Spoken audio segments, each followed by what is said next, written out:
Are you ready for the best damn sports radio show on the planet? Man Hour Nation, rise up. You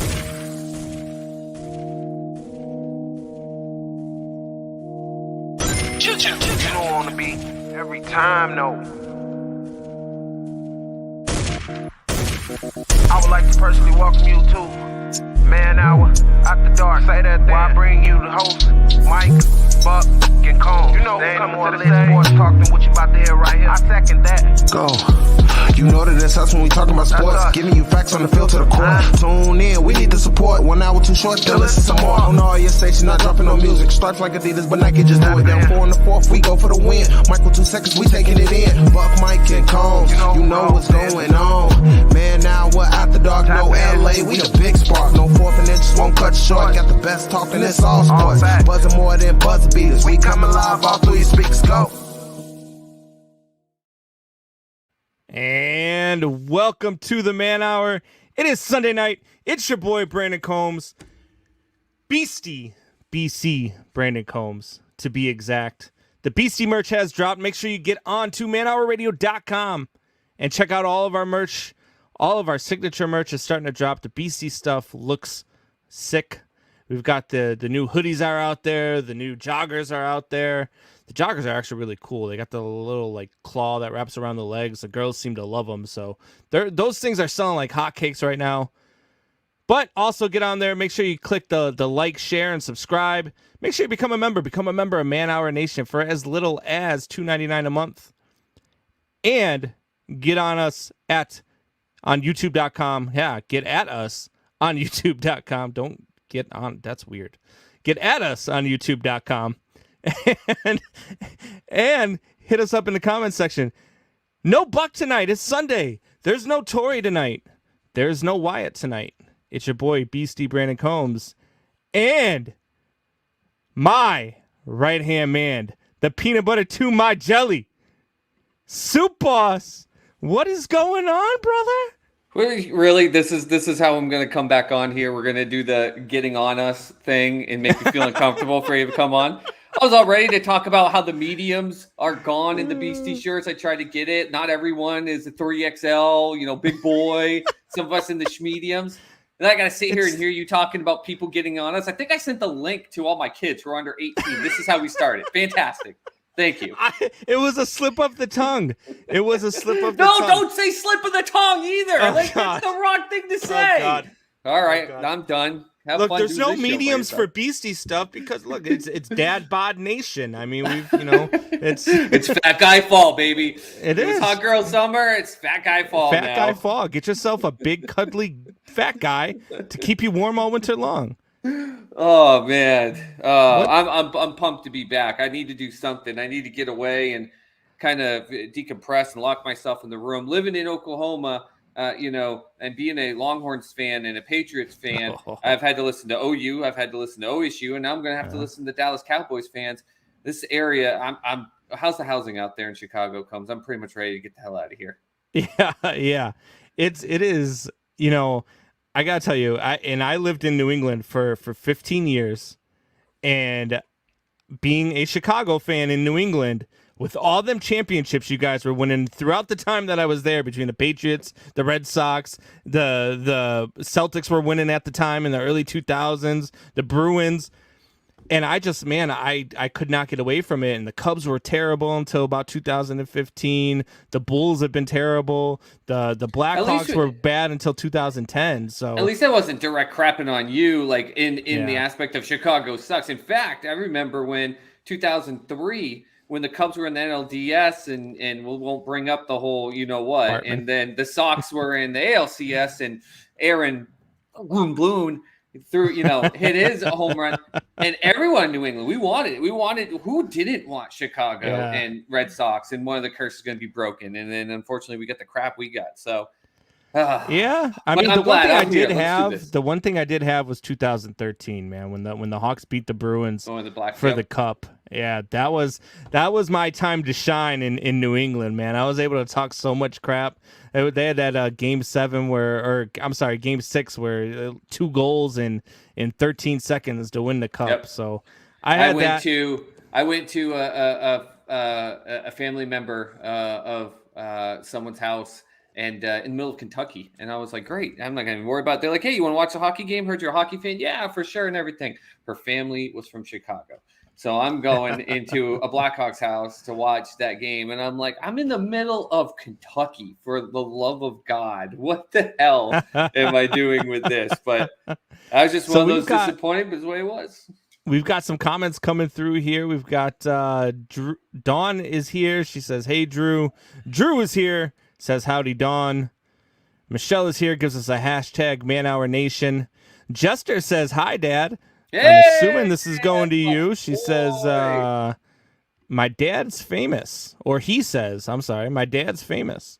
Yeah, he says his dad's famous. I'm pretty sure I've been famous for some other things, talking about New England, that thank God we lived in the 90s, Combs, growing up, and we didn't have all the things on file. You think John Gruden's got it bad. Can you imagine the things if they dug up, if everything was saved on phones and smartphones and email and crap like that? Like, yeah.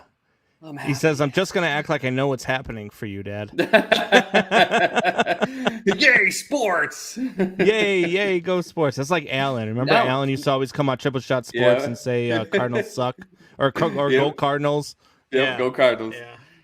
Eli, just so you know, Jester, that's his code name. Sorry, I should probably keep it safe. Security and Dad's ruined it, but he's a Chicago Bulls fan. There you go. There. Oh, all right, So all right. Wait, the Bulls are looking good this year. Preseason has been good. They could make a little run here this year. They got their next Michael Jordan. What's his face that came from L.A.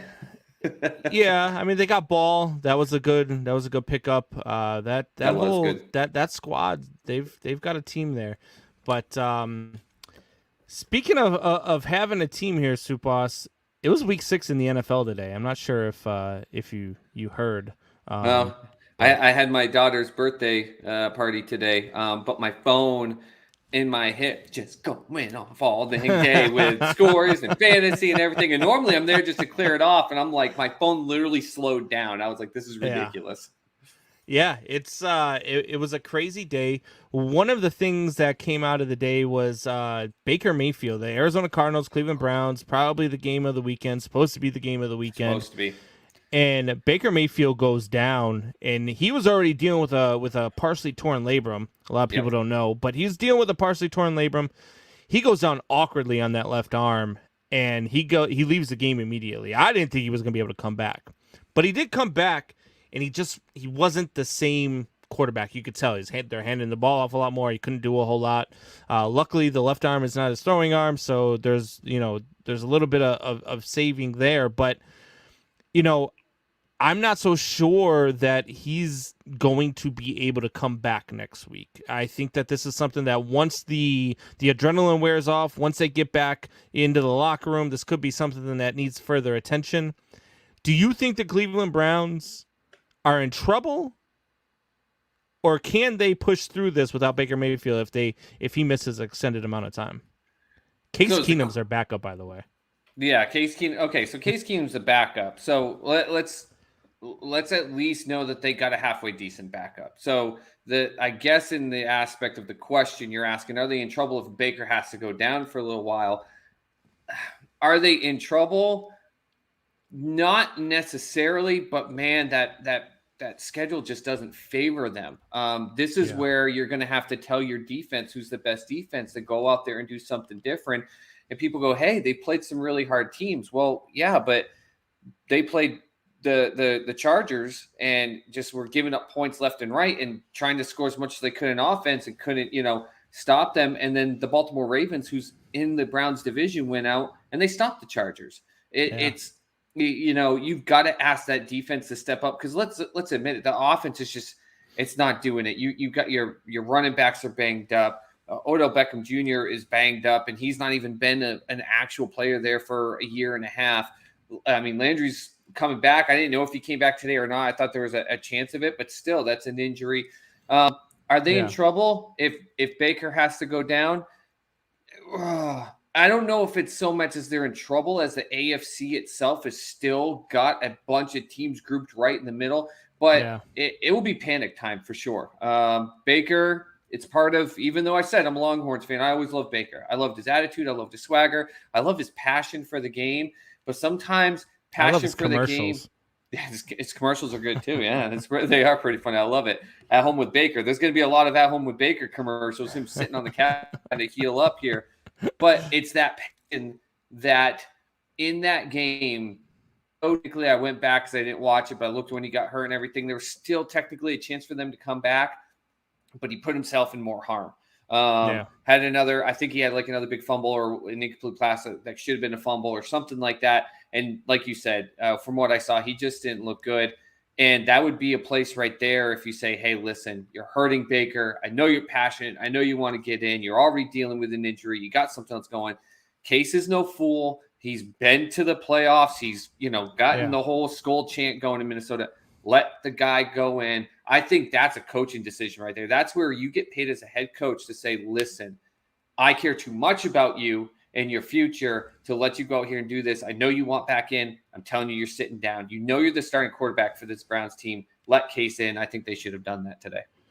Yeah, look, the Baker Mayfield injury is a scary thought for Cleveland Browns fans, especially if he has to miss time. If he has to miss time, that's serious trouble because, look, I don't care what team you are a fan of. You don't want Case Keenum under center. That's not something you want if you're trying to make a playoff run, for one. For two, the other scary thing was Kareem Hunt went down with a calf injury, and he got carted off the field. That's another one that's going to be real trouble for the Cleveland Browns moving forward if they want a chance. What benefits the Cleveland Browns moving forward is the schedule. So the Cleveland Browns schedule is not very tough over the next few weeks. They get Denver at home this Thursday night on a short week. Denver has not looked good since starting out 3-0 against the bottom of the league. They have not looked good at all. And then they've got the Steelers after that. The Steelers are kind of hit or miss. Then you got the Bengals, who are a much improved Bengals team. And then you're in New England against the Patriots, and then you get the Lions before you really got to buckle down because you play the Ravens back-to-back. You play the Raiders, you play the Packers, you play the Steelers again, and then you play the Bengals again. All of your divisional opponents are at the end of the year. They're at the end of the year, but I'd almost kind of tell you when you said, hey, what favors them is the schedule.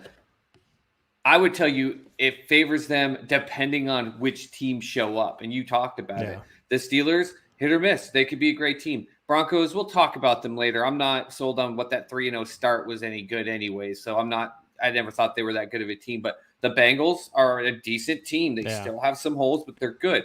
The Patriots, they're my boys. 4 losses. 3 of those 4 losses could have very easily been wins. Like, seriously. And the Lions are the biggest unlucky team who could have beaten the Ravens. They could have beaten, Minnesota? Like, they got destroyed today, though.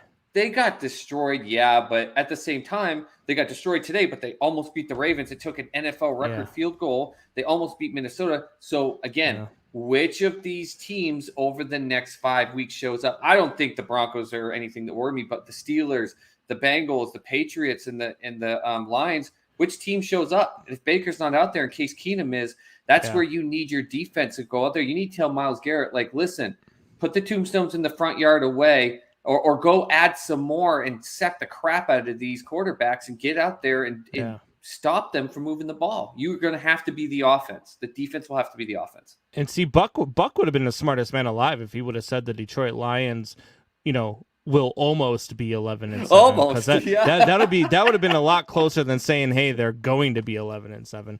They're starting out 0-6. I mean, hey, it's still possible, Buck. Just throwing it out there. I know you're listening out there. It is still possible they could be 11-7. They just have to go 11-1 the rest of the way. So I will shave my buttocks bare on live television if they end up 11-7. That's an even better bet than yours, Combs. So.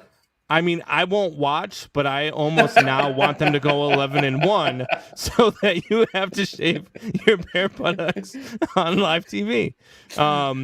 Your kids who you've said are watching are probably now scarred, and they are rooting against. Their dad, they're already scarred. They're already scarred, and they know it.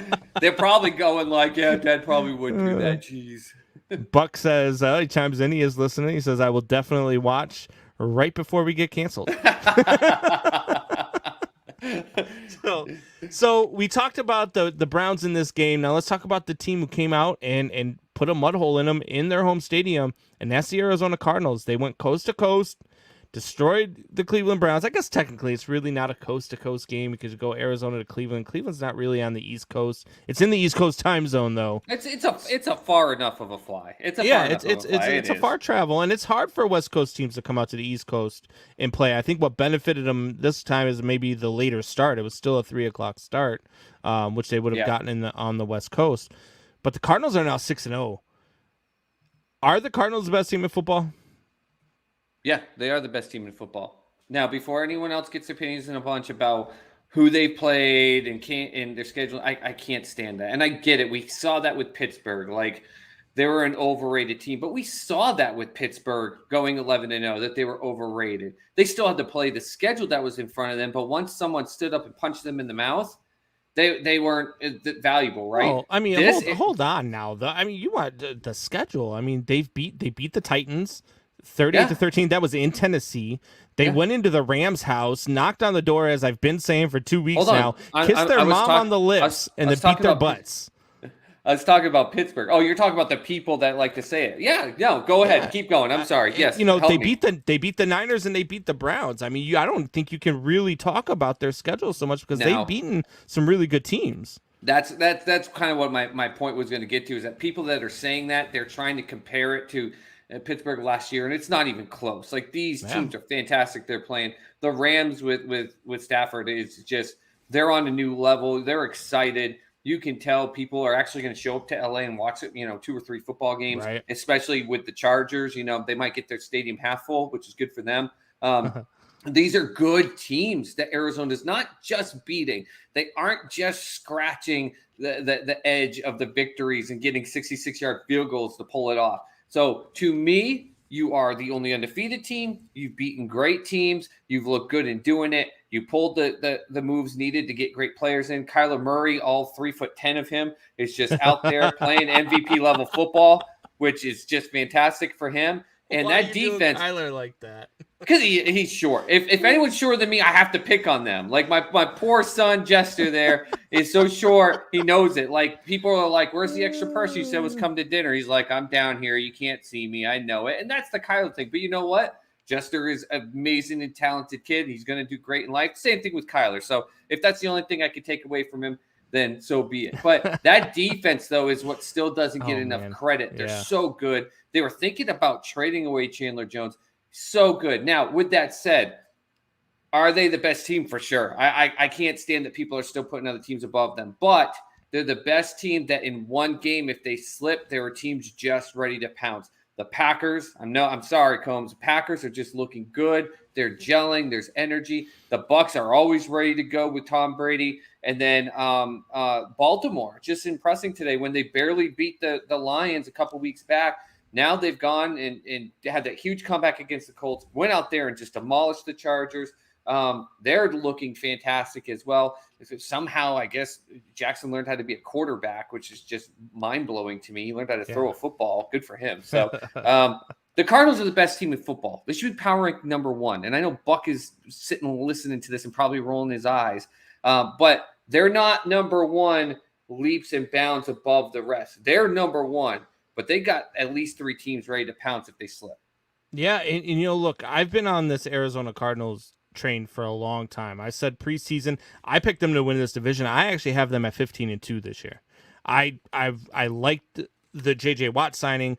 I thought that J.J. Watt was going to elevate this already tremendous defense to that next level, because when you've got a guy like J.J. Watt, you allow guys that are like a Chandler Jones, you allow him to be better because that's one less guy that there is there to defend a Chandler Jones. You allow them to do the things a little bit better because of how dynamic of a player you are. And this defense is phenomenal. I mean, phenomenal. And look, I don't expect them to lose next week against the Texans. There could be a trap game against the Texans because they could be looking ahead to the Green Bay Packers the following week. It could. But I don't see that happening. I think that the Cardinals are going to be 7-0 heading into that game against the Packers. And I really think that they're going to thump the Packers too. That's good. That's going That's going to be the game in the first half of the season. Yeah, so I really think it is. The Packers, you talked about them being good. I don't disagree. I think that they're a good football team. I think they have the refs in their pockets, so that helps a little bit too, and we'll get to that in a little while. But the Packers are a very good football team. Their defense is just not as good as what they, and you want to talk about teams that have played a soft schedule. It's been the Green Bay Packers. The Green Bay Packers schedule, you could look at it all you want, and you can talk about wins and losses, but they've got one really good win on their schedule, and that was at San Francisco, and they blew a 17-point lead in that game. Yeah. So, I'm not a big believer in the Green Bay Packers and what they're doing, and I'm not just saying that because I'm a Bears fan. I promise you.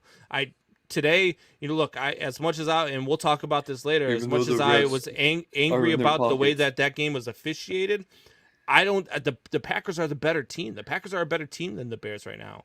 The Packers are a better organization than the Bears right now. The Packers have better coaching than the Bears right now. It's just, those are facts. Yeah. I just don't believe that the Green Bay Packers are built to be among the elite teams in the NFC. I don't think that they're better than any teams in the NFC West other than maybe the San Francisco 49ers and the Seahawks if Russell Wilson is hurt. Oh, speaking of that, he just popped up on my screen, by the way, just wearing jumps, just like regular tracksuit, and it just looks so looks so weird. Is anybody not rooting for Seattle to beat Pittsburgh tonight with Geno Smith? Me. I'm rooting for Seattle to win with Geno Smith. Used to be Smith. a Jet, so that's the only thing I got. That's the only thing enough. I got. And I got kind of a, it's going to sound weird, but I've got a little bit of a soft spot for Big Ben, just a little bit. All right, so we're going to take our first break, and then when we get back, we will get into some more headlines, some more Week 6 action. Stay with us. We'll be right back. Zach Ertz.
All right, we are back. Before we get into some of these headlines, I've got to address some of these comments. Alpha Rob is chiming in, and he says He says, I don't know. This is the first time that I'm seeing this name. So thank you for joining the show, Alpha Rob. He says that he is not impressed by Arizona. He is not impressed by their defense. So somebody asked him to give them a better one. And I think it was Buck who asked him to give him a better defense. He says the Bills, of course. And Cards barely beat San Francisco and barely beat Minnesota. Well, so I mean, do you think Buffalo's defense better than Arizona? Defense better than Arizona. They got two shutouts this year.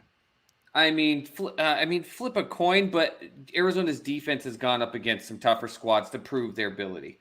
So, not being impressed by, no offense, Alpha Rob, you get the title for me, Beta Rob, until you say that Arizona is respectable, but you choose Buffalo. I don't think it's wrong for people to choose Buffalo's defense over Arizona. I think you can go back and forth, but to say Arizona doesn't impress you at all, and then to tote Buffalo's like Buffalo has not played nowhere near as strong of a schedule with as many power in town. So yeah, they're a hell of a good team. They got two shutouts, but I would almost say that if Arizona's defense went against those teams, they'd be pitching shutouts as well. So and then I think that, when you look at Arizona, yes, they gave up a ton of points and barely beat Minnesota. That was the one aberration game.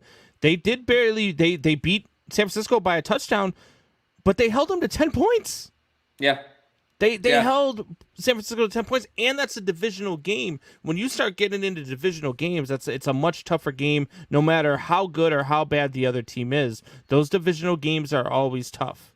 So I have to strongly disagree with you here, Alpha Rob. I would put Arizona's defense ahead of Buffalo's right now if you had me. Isaac Hatfield chimes in as well. Isaac Hatfield says the Ravens are the best team in the NFL. I mean, after today's performance, again, I think that's one of those teams that are just a slip up by Arizona away from competing with them. But let's not forget, it took a 66-yard NFL record field goal for Baltimore to beat the poor Detroit Lions. I mean, the close game that Arizona had was against Minnesota, which Minnesota is capable of all of a sudden blowing up and scoring 40 on you. They've done it many times. Then they turn around and also give up 43 points, or they nearly blow games like they did today in Carolina. I mean, they're a good dang team, but Isaac says they're 5-1. Well, last time I checked, but check my math here. 5-1's better than 6-0. Yeah, 5-1's not better than 6-0. So right. I mean, my math could be wrong. I know there's new ways of doing math, so maybe I am wrong. I don't know. Cannibal Bear says, "Yo, Dad, is the Dolphins still awful?" Yes. I'm sorry, man. I'm sorry. And I'll tell you what, last year I literally looked at everything, not knowing what New England's focus was going to be in the AFC East. And I said, it will be the Buffalo Bills division to reign for the next 5+ years. And I said, and the Dolphins are on the way. I was not even a big Tua fan. And I said, the Dolphins are on the way. Why? Because they had great picks. They did great trades for picks and everything. And it is just bad. It is bad in Miami. There's no identity to that team. And I mean, it could be why you might see them go nuts and pull the trigger and go get Deshaun Watson. I think both what Philly is seeing and what Miami are both seeing is like, holy crap, we should have had something and we don't. And they're going to get in a bidding war, which I think is what kind of Houston is hoping for. Philly just needs to remember they got freaking my boy Gardner Minshew sitting on the bench, and that's all you need to do. But and then Alpha Rob says Arizona barely beat a rookie quarterback. Well, you know what Arizona didn't do is lose a game. Buffalo has, and they lost to the Steelers. So Baltimore barely beat Jared Goff. Yeah, and they didn't beat Jared Goff.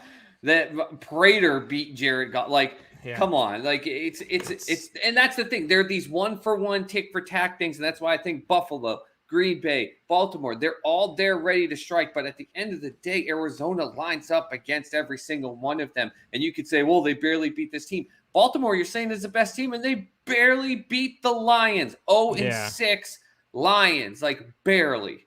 Right. So, yeah, we'll definitely get into some of those. We're going to get into the Dolphins here in a little bit. First thing I want to get into, man, and this is the overlay of the show, the background of the show, officiating in the NFL, man. It has been terrible league-wide. And, people will come at me because I was talking about today because I'm watching the Bears, play the Packers. And people were like, oh, well, blah, blah, why are you blaming the officials?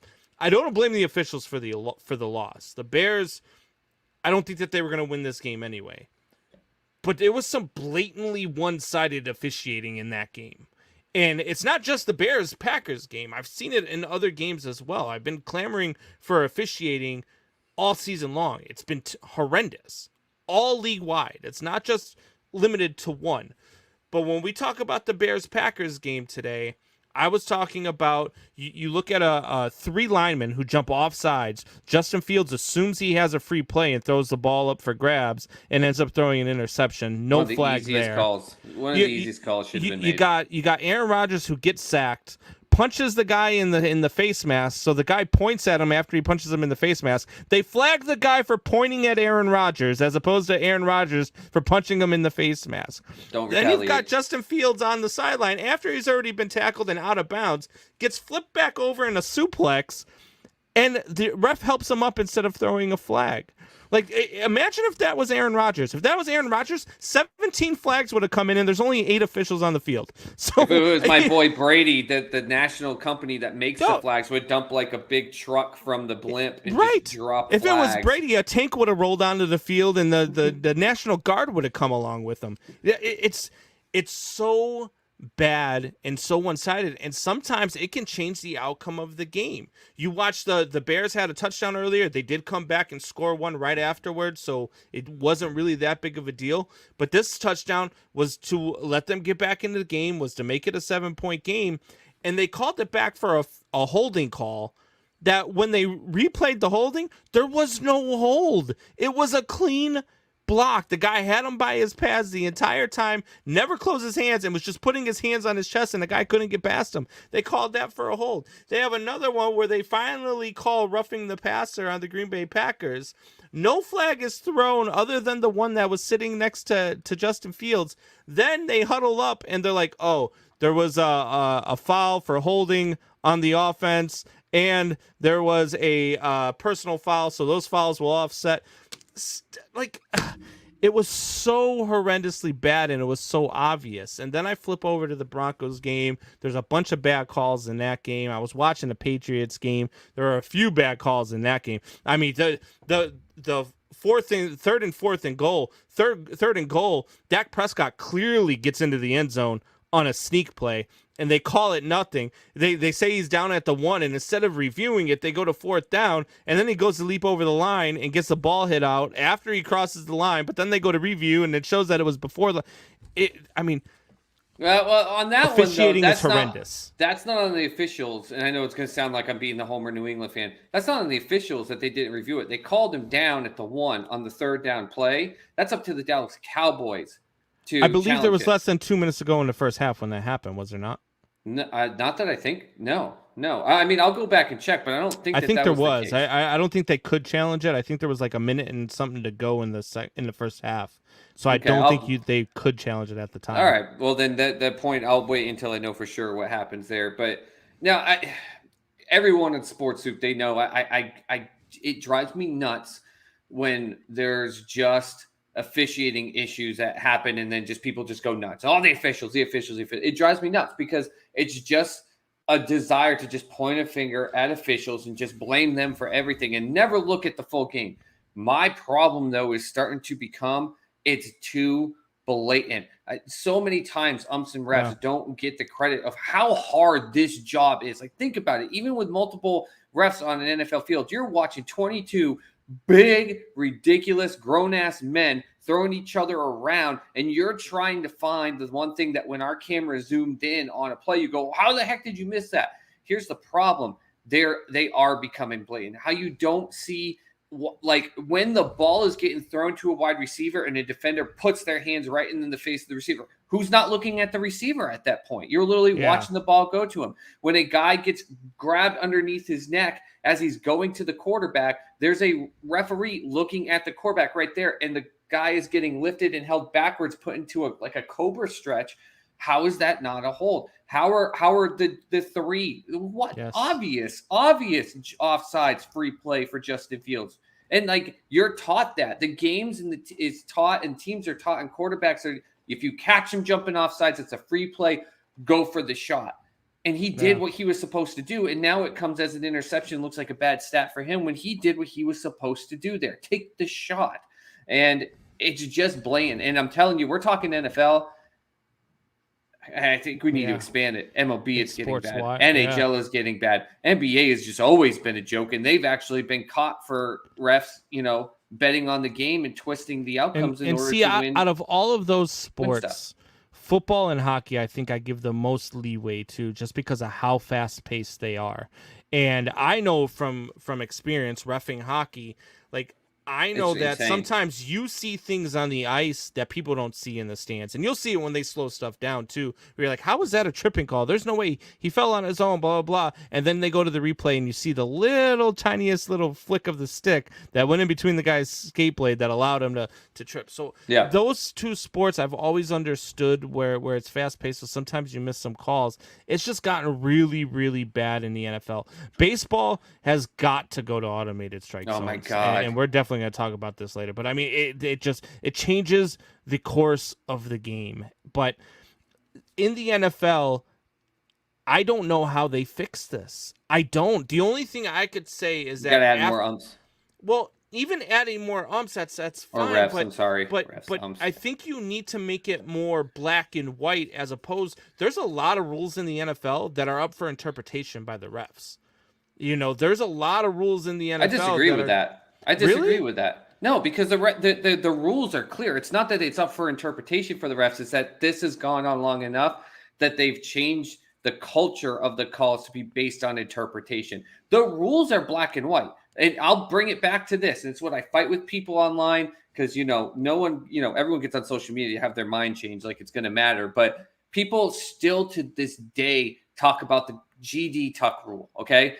And the fact of the matter is the rule was black and white. Doesn't mean you got to like the rule. Doesn't mean that it was up for interpretation or that the refs went in and some people online are like, oh, they made up that rule on the spot, or they called in to do the review and they were like, no, we want to see this rookie kid. No, that's not the case. It's the rule. It's black and white. If rules are black and white and there's enough uproar about how bad they are, they'll get changed. They'll get adapted. The rules are black and white. It's that we have started to see, and I'll tell you what, I don't know when it really started, Combs, and I feel like I'm dirty when it's talking about how we're starting to shift blame on the refs.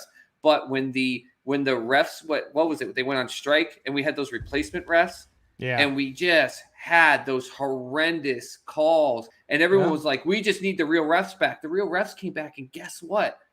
They were beginning to adjust the rules to interpretation. The rules aren't made for interpretation. The rules are black and white. It's the refs that have begun to put the interpretation part in themselves.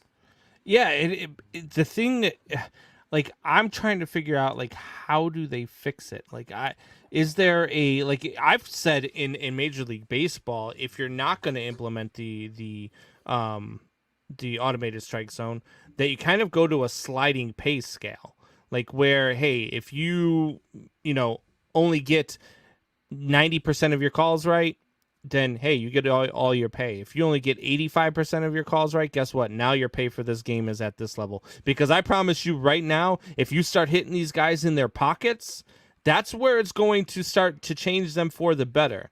Make it commission rule and make it where you get big bonuses for doing it right. Yeah, absolutely. That's what sales companies do. Yeah, I mean, look at the San Francisco Giants. The way their season ended was horrendous. Oh, my God. I mean, horrendous. That check swing. And look, when you go by the rule, there's actually no rule that defines what a check swing is. It's completely up to the ump on whether or not he thought the guy swung. There's a rule that is literally up to ump's discretion. But we've gotten to know that the ump's discretion is when the barrel of the bat is even with the front of the plate. At that point, that's the ump's discretion. Left his shoulder. It wasn't even to his back hip. Oh, how my do you God, make that it was call? so bad. In an elimination game in the 9th inning as the winning run is at the plate. Yeah, and you know what? If it was 15-2, Yeah. It still would have been bad, but know the moment. They had a man on base. Yeah. They're down by 1 run. Yes, it's the last. Like some people are like, well, you had other opportunities, but you still get 27 outs. And you took away one of those outs. You only gave them 26 outs when the next swing could have sent them to the next round. Is that the way to go, do you think? Or do you think you can make it incentive laden where you get bonuses for a certain amount of correct calls, or you lose bonus for a certain amount of incorrect calls? And especially, you get these guys in these games, where it could decide a division, where it could decide a playoff berth, where it could decide, hell, a playoff game.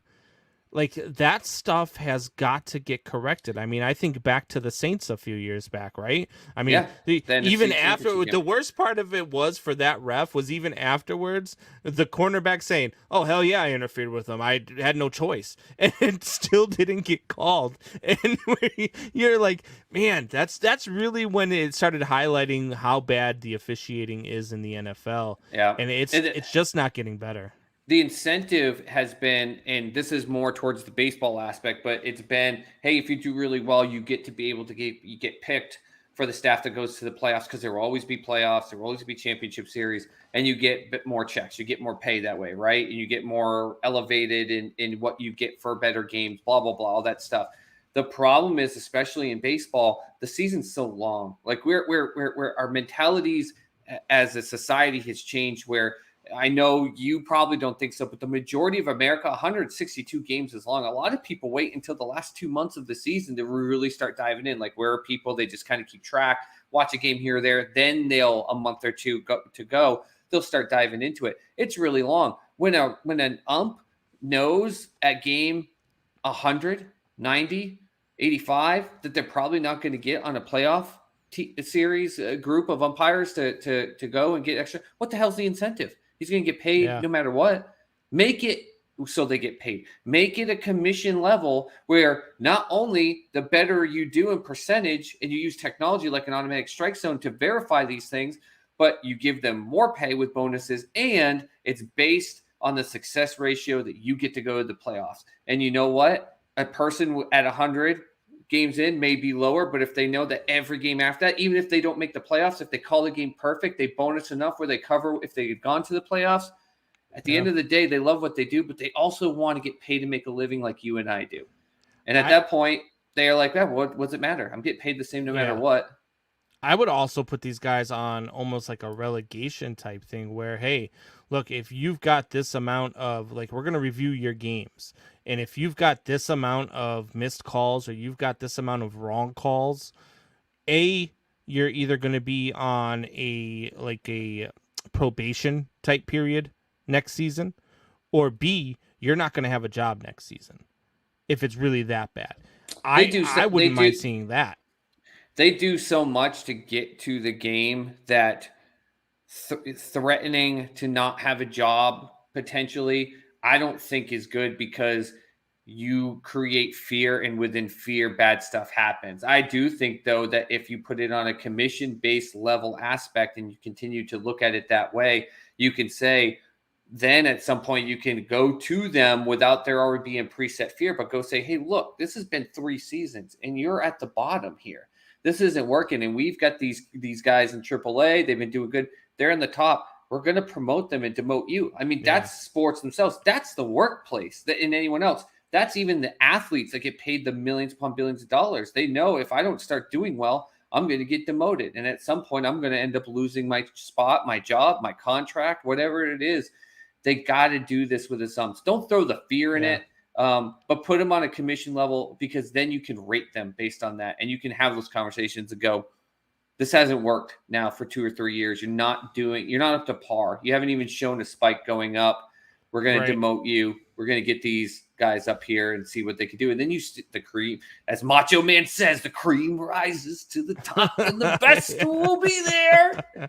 Yeah, absolutely. I don't want to, make this a whole show about refs and officiating, but we're going to talk about this a little bit more as we go on. And I mean, it's noticeably bad, and it definitely needs to change. One of the other things, so we got getting into some games here. The Bears lose to the Packers in Chicago.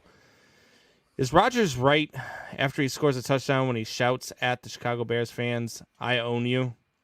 Let me rephrase this. Is he wrong in saying that? Listen, we talk about it all the time about the younger players of all the leagues. Like, let them play, let them have fun, let them do all this stuff. But then all of a sudden, Aaron Rodgers taunts the crowd and says, "I own you." How the hell is he wrong? Is Has that he the same not thing he owned them? says to the refs prior to the game? Well, As he hands now him some. he doesn't say "I own you." He just says, "Remember, I pay you." But that's not true. Yeah. People believe that. But Remember where your no, bonus comes from.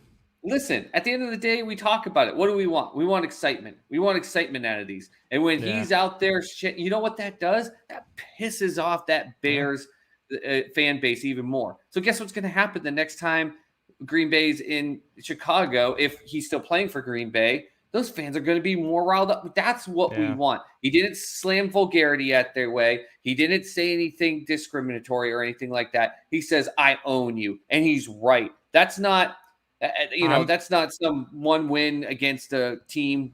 He's won once or twice and they've beat him 10 times in doing it. I mean, come on. I'm gonna take a page out of your hometown's playbook here. And one of my favorite players to watch ever was Pedro Martinez. Aaron Rodgers is our daddy. Aaron Rodgers absolutely does own the Chicago Bears, and it's been tough to watch. The only solace I have is this is hopefully his last season in Green Bay, and we don't have to deal with it anymore. Then they have to deal with Jordan Love while we get to enjoy watching Justin Fields, and hopefully things will get better for the Chicago Bears in that rivalry. But since Aaron Rodgers has been a Green Bay Packer, he absolutely 100% does own the Chicago Bears. So, regardless of whether or not the refs helped him win today, he definitely owns the Chicago Bears. So, the Raiders trounced the Broncos. Are the Raiders just relieved that Gruden's gone? Are they relieved that Gruden's gone? As opposed, are they relieved that whatever this scenario was going to be, did it turn into this huge freak circus and they can move on? Yes, I think that's more of the case. And people hate to hear this from me, but I'm so sick and tired of people saying, "Oh, John Gruden got fired." We actually don't know what the NFL was going to do. John Gruden decided to step down. Hey, real quick, Noah says he loves you. Thanks, buddy. I love you too, even though I just said that your Dolphins are horrible. I'm sorry, dude. So he stepped down.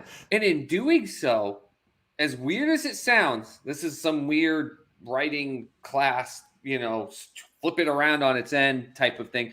Yeah. John Gruden may have actually helped the Raiders out. He may have actually done his final act as the coach of the Las Vegas Raiders might have been the best act as their coach, which was to say, "I'm stepping down. I'm walking away." You haven't heard him come through with a bunch of stuff. Didn't give the NFL more chance to come in and add some extra spice into it. Didn't make this drag out. We don't have to hear friggin' Adam Schefter and everyone else tweeting. It's done. It's over.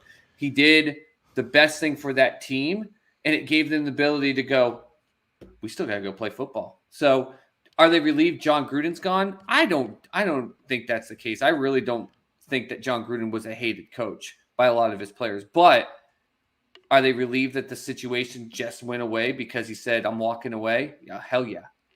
Yeah, and you know what? That's exactly what I was going to go with it. I'm with you 100% on that. Stole your thunder. I think that they are just happy that situation, they don't have to deal with it anymore. It's gone. For them, it's gone anyway. Maybe not so much for John Gruden, but at least for them, it's gone. They don't have to deal with it. They don't have the questions in the locker room or in the press conference or in the post game or anything like that.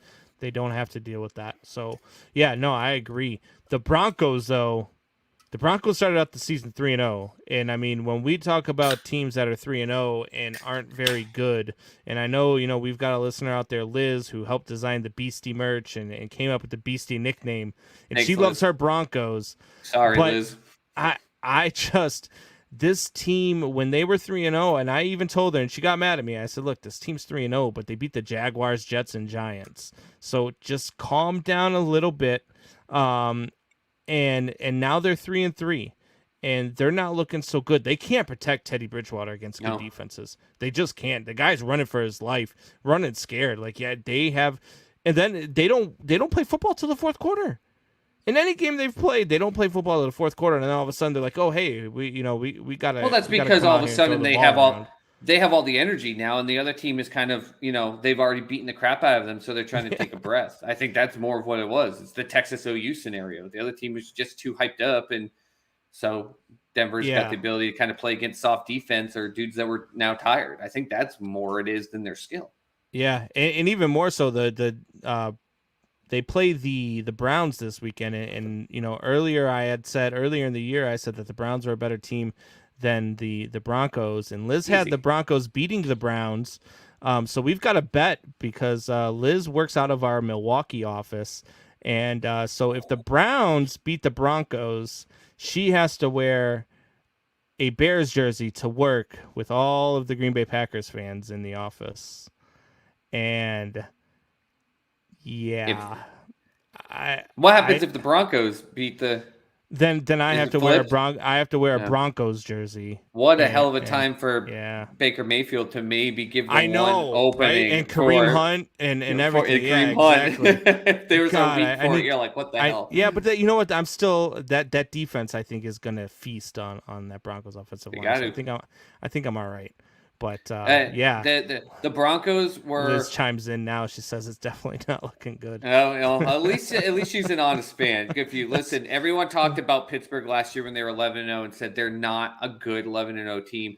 I was laughing, not because it was some pompous ass, but when people were saying that the 3-0, they weren't even Broncos fans. They were like, "You don't understand what they found in Teddy Bridgewater." And I said, "I like Teddy, I really do, but guys."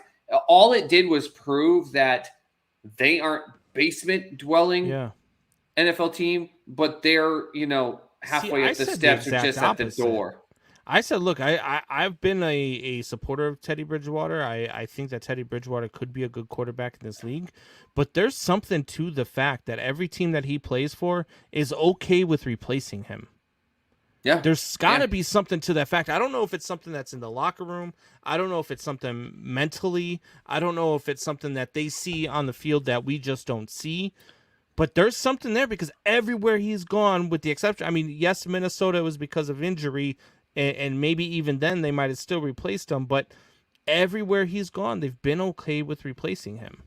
I think it comes down to he has football skill, but he lacks football knowledge. Yeah. And I think that's what it is, because you never hear anyone say anything bad or that there's any tension or anything like that. And when he came back from injury, everyone was so happy for him. But when he gets replaced, you don't hear anyone on the teams going, man, we're going to miss, it's going to be hard not having him out there throwing us to us, because I think he has football skill, but he doesn't have football knowledge. And I'm sorry, but that was what I was beating on the drum even after his MVP season with Cam Newton. I said, this guy has got football skill. He doesn't have football knowledge. And what did we find out? Mac Jones, who hadn't even played an NFL snap, was teaching him the Patriots playbook after Cam Newton played for them for a whole year. And he was teaching it to him. You have to be skilled and you got to know how to play the game. And I think Teddy lacks knowledge, and it's not to say he's dumb or anything. I just don't think he gets it, and that's why some teams look at him and go, "We like you, man. You're talented. You're an athletic kid or guy, but you know what? This person over here is available, and they may not be as athletic as you, but they still got good skills and they understand the game. We'll take our chances here." And let's get to a team that has been talked about on this show way too damn much. But the Detroit Lions fell to 0-6. And the last time that they were and say Detroit Lions. The last time they were 0-6, they finished the season 0-16. Are they going to be the first 0-17 team in the league? Buck.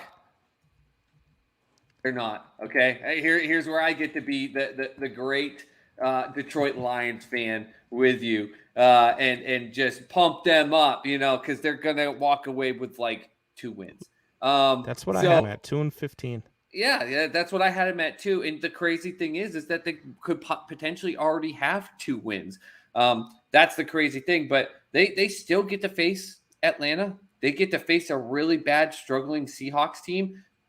And the weird thing is they're going to face, it's weird, but January 9th, they face the Packers in week 17, and the Packers might have the division and their seed all done there, and they may just be like, screw it, let the backups go in and everything like that. And we've seen enough from the Detroit Lions. I know today's game was bad, but we've seen it in 3 games where they've got energy. They've got the desire to do this.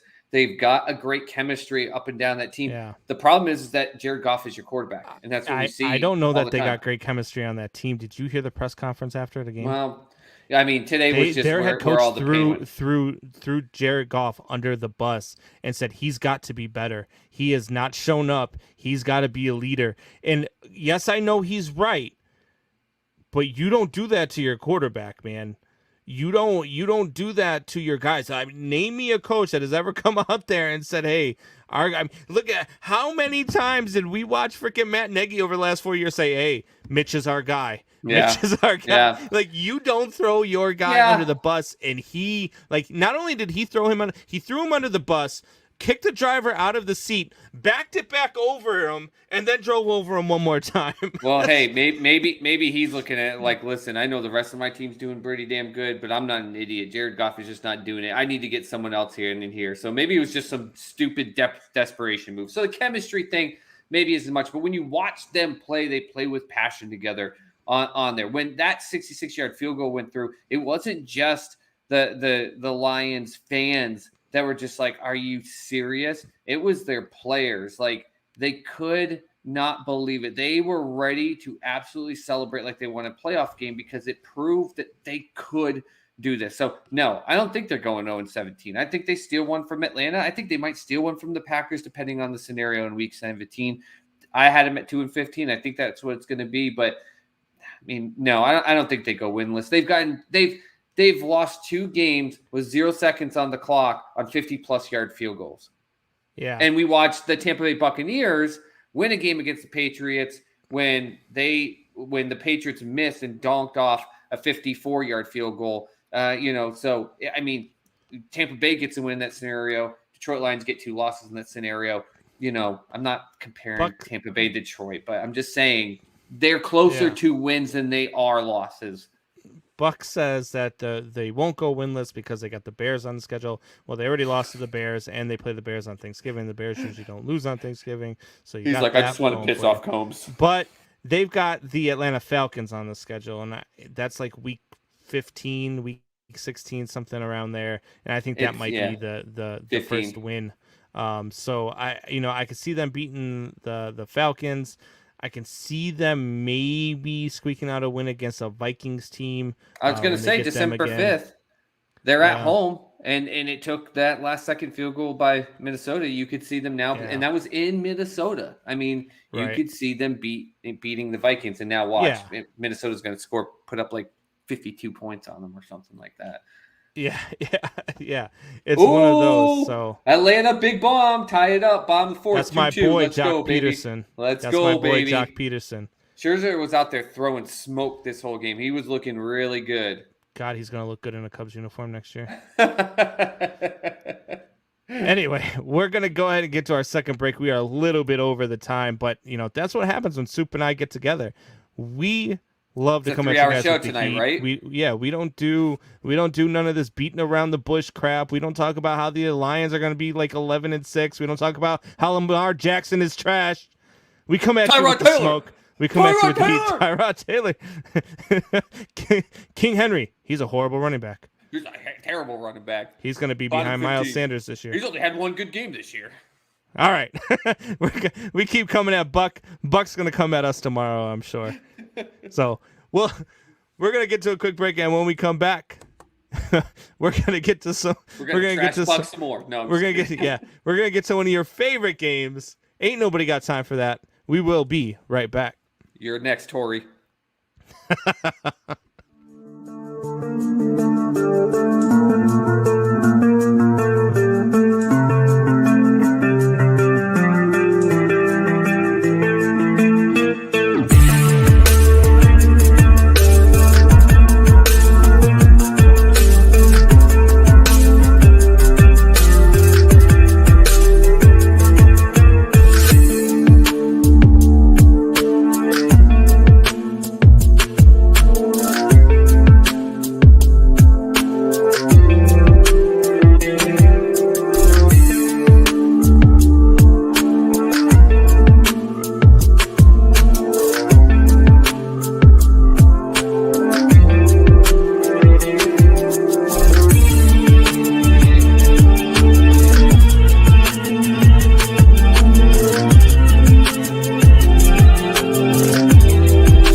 are back. Guys, make sure you click that like and subscribe button while you are here with us on the YouTube channel. For all those that are listening overseas in the UK, what is up with that tea and crumpet stuff?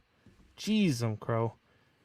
But we've got Belly Up Sports, we've got 313 The Flash, and we've got my boy, Soup Boss. You know, it's not a tea and crumpets, it's bottle water. What is that? A bottle of water.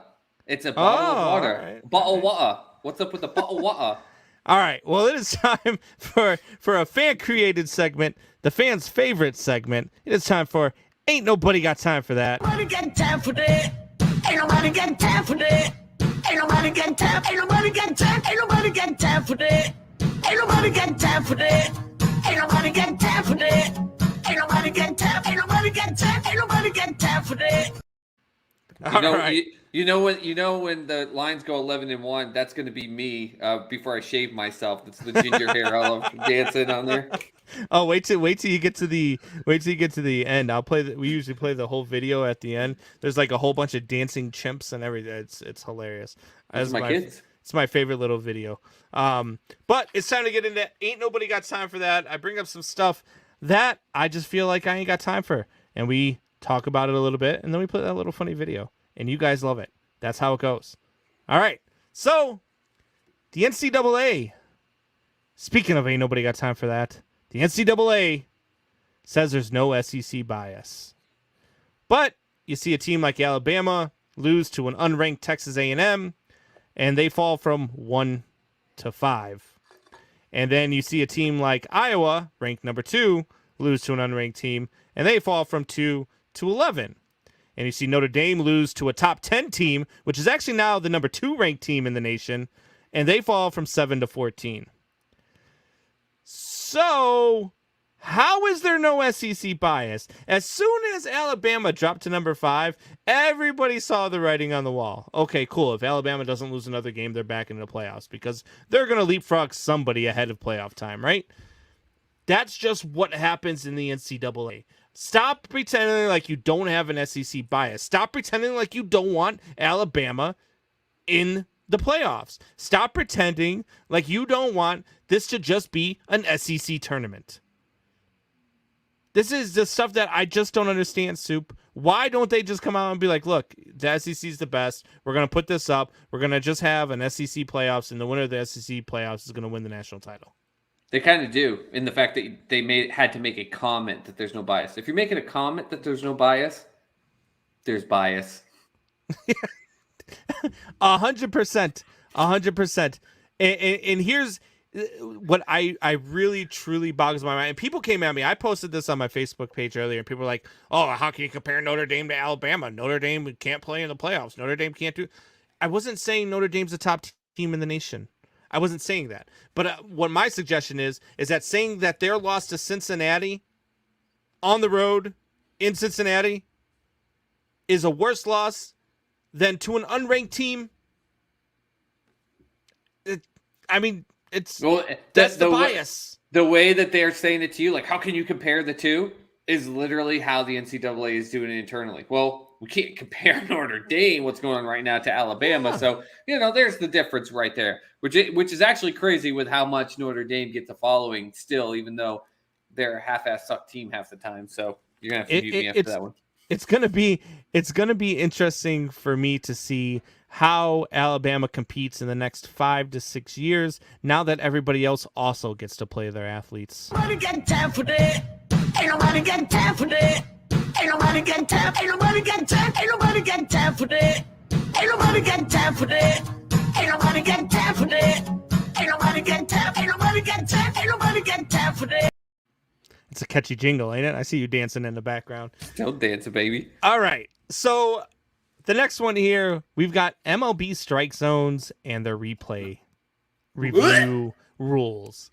The strike zones are just trash. I mean, I watched one the other night in game 1 of the NLCS where 3 straight pitches were out of the zone.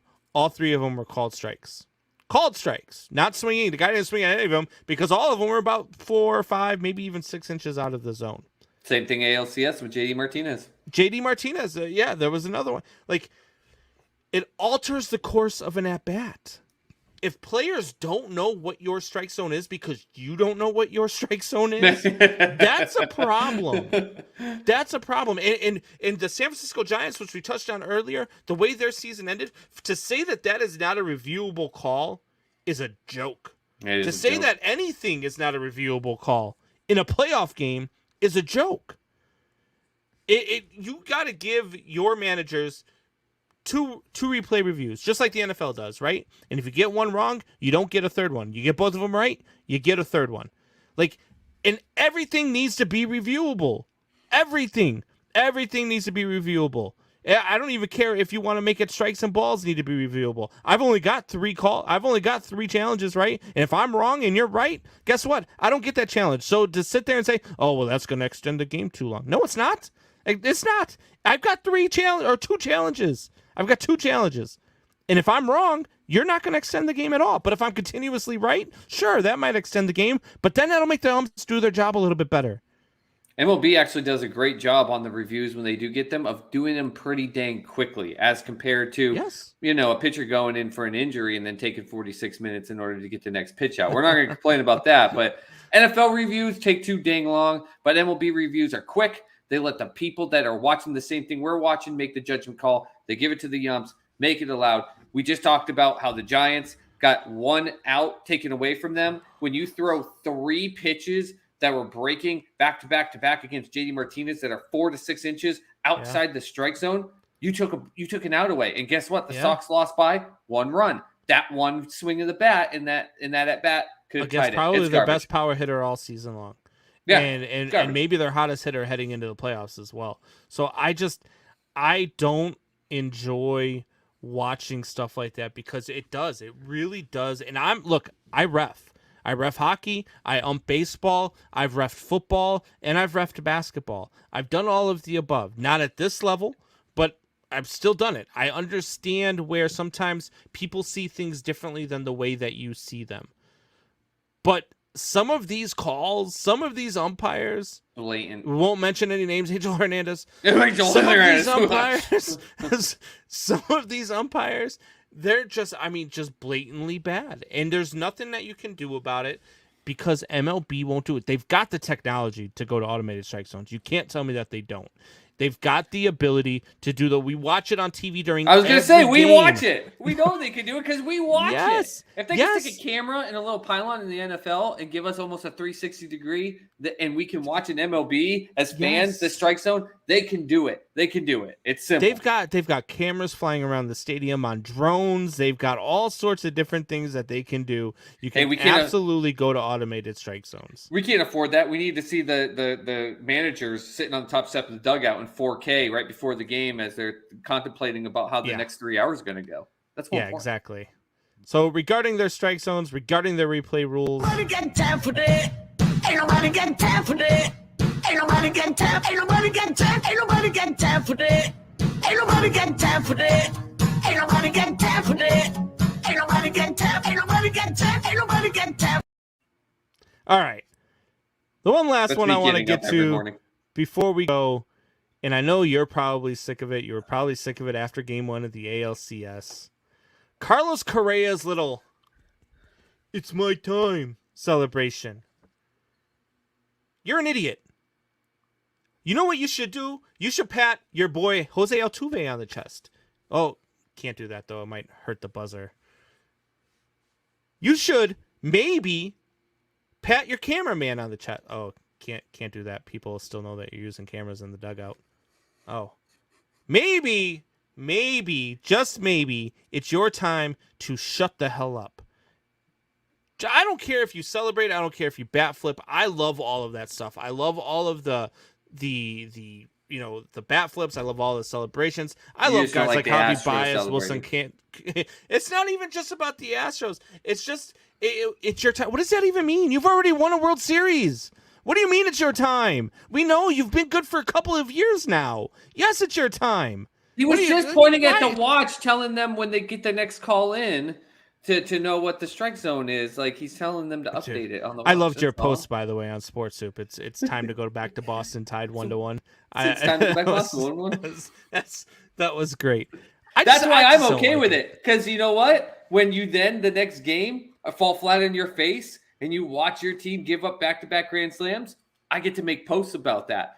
Just like the Bears will be able to tell Aaron Rodgers to suck it if they go into Chicago next year and he falls flat in his face. Go ahead, say your crap. Yeah, do it. Just be prepared when it hits you right back in the face. I just wish Joe Kelly was still pitching for the Boston Red Sox because damn right well if he struck him out or if he got him out to end an inning or something crazy, he would walk off the mound. He would be doing the strut and he'd be pointing at his watch the whole way off the field. I would love every second of it if they had a guy like Joe Kelly. Do the Red Sox have that guy? Do the Red Sox have the guy who's going to take him out and then celebrate as they walk off the mound? You didn't hear about the guy that they brought in for the playoffs? His name's Mo Belly. Mo Belly.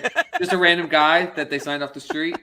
He's got a mustache and everything like that. Oh, all right. So is that why Joe Kelly's off the Dodgers roster all of a sudden?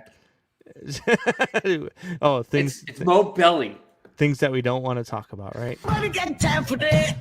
Ain't nobody got time for that. Ain't nobody got time. Ain't nobody got time. Ain't nobody got time for that.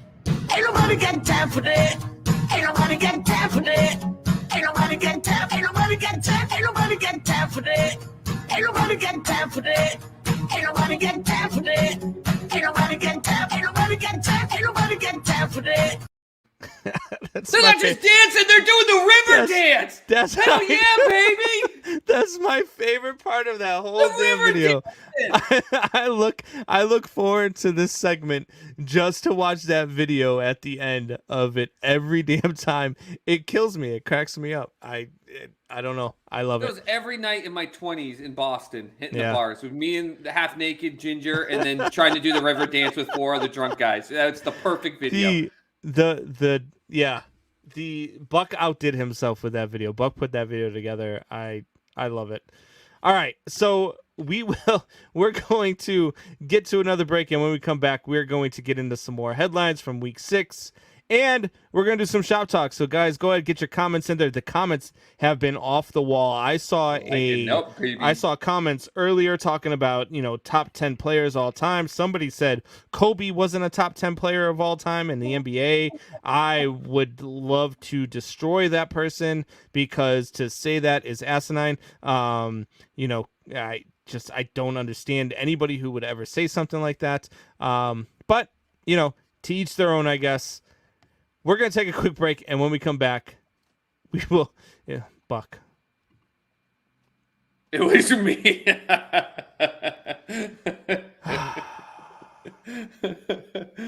That whole argument just lost its validity because it was Buck.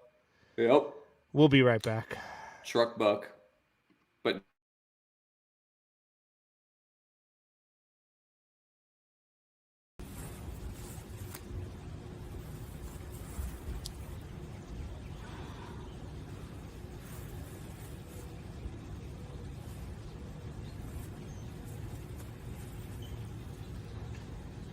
ManHourRadio.com.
All right, and we are back. Soup Boss and your boy Beastie Brandon Combs. Shout out to the 17-year anniversary of The Steal, by the way. Yeah. Yeah, that's it. That's all I got. 17 years ago. It was amazing. Still gives me goosebumps. You know, this week actually marked the 1-year anniversary of Buck and I starting the Man Hour. I'm glad you ended it that way. The way that sentence was going really worried me. Yeah. We restarted the Man Hour. He had already had the Man Hour going, him and Mike LeBlanc, and then Buck and I and LeBlanc kept going with it. So what I'm hearing is this is the 1-year anniversary of them being graced by your presence and allowing you to. I mean, except you would. You want me to say it. I might have taken it to a new level with Buck. You know what? People can take it to a new level is if they hit the like button on YouTube. That would be good. All the comments, hit the freaking like button. Absolutely. And keep throwing it in there. Jester comes in and wants to know, you playing Dead by Daylight, Rainbow Six without me, Dad, or just Fortnite? I'm just playing Fortnite without you, buddy. Unfortunately, I get too addicted by it. Rainbow Six isn't out yet. I got to wait for that. And Dead by Daylight, I'd love to be able to play with that with you, but it takes like 45 minutes to get into a freaking game. Screw that. I'm not waiting to lobby that long. I'm too old. I love Fortnite. I play Fortnite all the time. And it's funny. I'll get on and I'll be like, all right, I'm gonna see if the kids are playing, and none of the kids will be on because it's like 11 o'clock at night, and I know they're not gonna be on. So I just go up and I level up and I play. Yeah. Yep. I'm on level 79 right now in the season. I play until like 2 a.m, like all by myself solo. I don't care. Yeah. Shoot up some kids and dance on them and take that W, baby. Yeah, I was so aggravated last night. I played for like a couple of hours by myself. I played, I think, 6 or 7 rounds. I finished second in 5 of them. I couldn't finish it off and get the damn dub in all 7 of them. One of them, I'm jumping around with this guy, hitting him with a shotgun. I can't build to save my life. I don't build. Yeah. Here's the thing, though, a little pointer. What I've learned, because I was always doing that, what I've learned is grenades are my best friend, because when you get to the final 2 or 3, they can build. And so all I do is I have 6 of them, and I'll sometimes have 12. And then I just start chucking grenades, and they fall down and everything, and it's just one shot and dead. And that's my only chance, because I can't build. I'll build a wall in front of me, and they shoot down. I'm like, you jerks. I keep like 6 fireflies with me at all times, because when somebody starts building, I hit them with the fireflies. Yeah. But, bunch of old guys talking Fortnite. The ratings are going through the roof right now. There's nothing wrong with some Fortnite, man. I can't wait for that Rainbow Six game, though. Man, that's going to be great. Crossplay. 100%. It's going to be... That Rainbow Six game does look pretty damn sick. Nope. It's going to be good. I game on Stadia, so unfortunately it's the only way I can play with my kids when there's actual crossplay games. It's, you know what, too, though, when you are in the situation that you're in, I'm in the situation that I'm in, you don't get to spend every single day with your kids, and it gives you... How I stay connected. It gives you a way to stay connected. It gives you a way to spend quality time with them without actually having to be there to have quality time with them. So I've enjoyed it, and my kids enjoy it. They love it. They'll call me up every night, Dad, you want to play? And, sometimes I'm able to, sometimes I'm not, but yeah, man, it does. It gives you that connection, so... I love when I make them laugh. He's talking junk so now. Bad. He's talking junk, but you know what? I get to be a dad and be proud. That's what I was saying. Sometimes the fun of playing Fortnite is they get to laugh at me because, man, all my 4 boys, top to bottom, man, they're so good at it. They really are. My kids are very good at it too. They laugh at me because if we go and we play in like these creative modes that they like to play, because they know they could kill me in these creative modes. I don't even play in that. So they like going into the creative modes and playing. But the one thing that I think we would have is that we know tactical stuff. That's what I've they taught know how them. to build. There's balance. You got to be tactical, like finding the right weapons, being okay hiding in a bush, let 2 teams killing each other, let one kill the other one, and then when they're trying to heal you, it's all. That's how I've gotten with me and Brandon Jr., I think we get to the point where we're on duos, and all of a sudden we're like we'll win like 5 or 6 games in a row because I'm like, Junior, hey, this is how we do. We beat me. So now if we've got 1 or 2 teams, hey, you keep shooting at them. I'm gonna run around this hill and I'm gonna come up from behind them. And that's how we. Yeah, absolutely. Those are you were probably the team the other night we were playing against, and they did that, and I was so pissed. I was like, "Oh, you ran around the hill, you jerk!"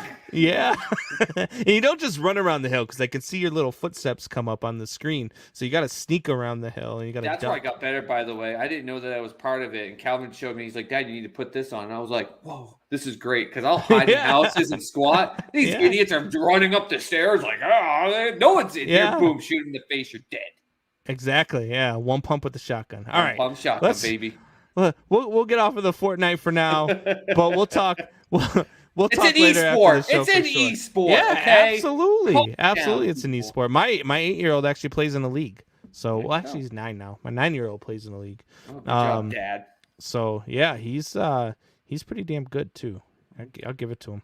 So, your Patriots, man, played the Dallas Cowboys, played them tough, took them to overtime. Yep. Are the Dallas Cowboys pretenders or contenders? Those are 2 ends of the spectrum. Pretender, contender. So if I have to pick one of the 2, I'm going to put them at the contender, but I'm still not sold that they're a high-end contender. I think they're a team that at the end of the year, it's going to come down to if their team has more healthy players than another team does. They're a hell of a talented group. And my God, that Diggs kid, what an absolute beast on the defensive side. 7 interceptions. 7 interceptions, 2 touchdowns. And put it this way, you want to talk about how one player can change the dynamic? All of last season, Dallas Cowboys had 10 interceptions all of last season. They have 11 already.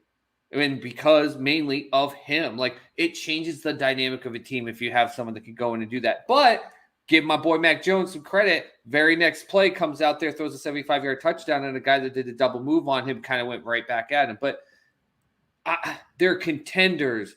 But it's going to depend at the end. Because let's be honest, they play in just a garbage friggin' division anyways. They're going to smoke that division and win it and go in the playoffs at a pretty high seed.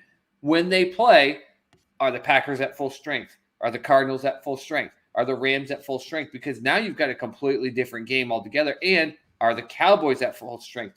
Ezekiel Elliott, still to me, even though he seems to be finding a little bit more rhythm, he does not feel 100%. It feels like he has a game here or there. And then there are games that, like, I watch him get tackled and he'll get grabbed and he just falls forward. He looks like Big Ben, like falling forward when he tries to throw a pass, for crying out loud. He doesn't have the same explosive nature. And so they bring in, I can't remember his name, their backup running back, who actually should get a ton of credit. And I can't think of his name right now. But I mean, if he goes down, then you're depending on Zeke to be that running game. That's a big sell Pollard? right now. Yeah, Pollard. Yeah. Pollard helps that offense. He comes out there. He actually can create speed, hit the gaps, make a defense have to readjust what they're doing. Ezekiel is not the guy that's doing that. He's a bigger guy, but he's not making defenses shift their gap coverage or what they're going to do the way Pollard is. So if Pollard goes down, that makes them one-dimensional. Teams are going to rush Dak, and today we saw when the Patriots rushed Dak, he looked uncomfortable. So contenders, more than pretenders, but I think there's still a long way to go with them. The thing about the Dallas Cowboys being in the NFC is that the NFC is very top-heavy. You got 5 teams that are either 6-0 or you got 1 team that's 6-0, and then you got 4 other teams that are 5-1. Dallas Cowboys being one of them, and then right after that, it falls back to the New Orleans Saints in 6th place at 3-2. Right. So I mean, there's a big difference between the top 5 and then the rest of the conference, right? So Dallas, I want to group them in that group of 5. So you got Arizona, Tampa Bay, Green Bay, and LA in there with Dallas, the Rams, that being. And I don't think they're as good as any of those teams. I really don't. I think if they play any of those teams head to head, I think they lose 5 out of the 5 games. They're not better than Arizona. That Arizona defense, I think, would destroy them. And that Arizona offense would light up the Dallas defense. I think they would probably stay away from Trayvon Diggs, though he might get his interception anyway. But I think that Arizona is better than them. I think the Rams are better than them. I think the Packers are better than them. There's not very, after you get past those other, 4 teams, sure, the Dallas Cowboys are right there. I'm just not a big believer in what they're doing and being able to be an elite team in the NFC. If you asked me to bet money on if in the next 4 weeks they played those 4 teams, that Dallas would go 0-4, and all they need is 1 win out of those 4 for me to win the bet, I'm probably actually going to bet that they can get 1. They have enough power. Not saying that it's going to be an explosive over the top end, but I think they could play Green Bay and beat them 34-30 in a crazy shootout. Something similar to what you saw with New England today. I think you could see that. It also depends on location. There's a home team element. You watch Dak's comfort and energy level playing in Dallas is a heck of a lot different. We go to that whole dome aspect and the AstroTurf element. It's a lot different than it was when you and I were growing up, but it is still a different aspect compared to him going up today and playing in New England in a colder temperature and on natural grass and everything like that. He didn't look as comfortable. So depending on where they play and play those 4 teams, if I had to make a bet, I bet you they could pull out a win. That's why I say that they're contenders, because they're close. Because you're right, they're top heavy, but NFC's top heavy. But remember, they're part of the top half that is heavy in record wise, at least. And you got to give them credit for at least going out there and playing tough on some teams. Yeah. I don't know. It's so easy and kind of weak, though. I mean, they did beat the Chargers in LA. But they lost to the Buccaneers. That was the only other really good team they played. They played the Eagles. They beat them, which they should. They played the Panthers, which the Panthers, for one, it was the first week that the Panthers didn't have CMC. So, and then they beat the Giants, and now they beat the Patriots. And the Patriots just aren't what they were. I mean, let's just face it. The Patriots aren't that real big threat where you're just like, oh, man. But Patriots still took them to overtime. Patriots still played them tough. Speaking of the Patriots, your boys, how long before the fans turn on Bill Belichick? I couldn't wait for this question, and I was kind of hoping that the Patriots pulled that game out so I could tell you, what are you freaking kidding me? Like, this is the dumbest question. They're not going to, because here's the thing. Like, they're 2-4, and 3 of those losses, I'm not being a homer here, 3 of those losses they could have won. They could have beat Miami, they could have beaten Tampa Bay, and they could have beaten Dallas today. Doesn't matter. You didn't. There's still losses at the end of the day, but they weren't getting blown away or smoked. And to make your little chub get all happy and dance, the only team that they really didn't have a chance against was Jameis Winston, the New Orleans Saints. But even then, they got within a 1-possession football game. And to Gary Payton's full credit, he was like switching up the offense, putting Hill in there, and it confused the Patriots. Payton. They did. Sean Payton. I'm sorry, Gary Payton. Gary Payton plays basketball. Sean Payton put Hill in, and it confused them out because the Pats started recognizing Winston and Kamara, and we're starting to find ways to slow them down. They're not going to, because as I said earlier in the show, the Patriots won the Super Bowl the first year with Tom Brady, and almost everyone forgets the very next year they didn't even make the playoffs. Like, it's okay. And we are so spoiled as New England fans, yet at the same time, we know it just takes a little bit of time. Now, come ask me this question in 4 years, if they haven't even sniffed the playoffs at that time, well, then, people are going to start turning, but no one's turning on them because everyone in New England knows there are three losses that could be wins. They took the Cowboys to overtime. They pushed Brady and that Buccaneers team to their limit and nearly stole a win out of that. They're not going to turn their back on Bill, but at the same time, it would be good now if we see some of these other teams that aren't the Dallas Cowboys, the Tampa Bay Buccaneers, if they go and they actually get some solid wins. Just squeaking out a win past the Houston, Texans team wasn't going to be the biggest thing, but people forget, if you didn't watch that game, which most people didn't, because who the hell wanted to watch that game, but me as a fan of the Patriots did, that took Houston going for it on 4th down like 5 times. They were pulling out every trick in the book and doing everything they can. Why? Because even though they're not the top team in football, it is still the New England Patriots. It's still Bill Belichick. They still have a target on their back.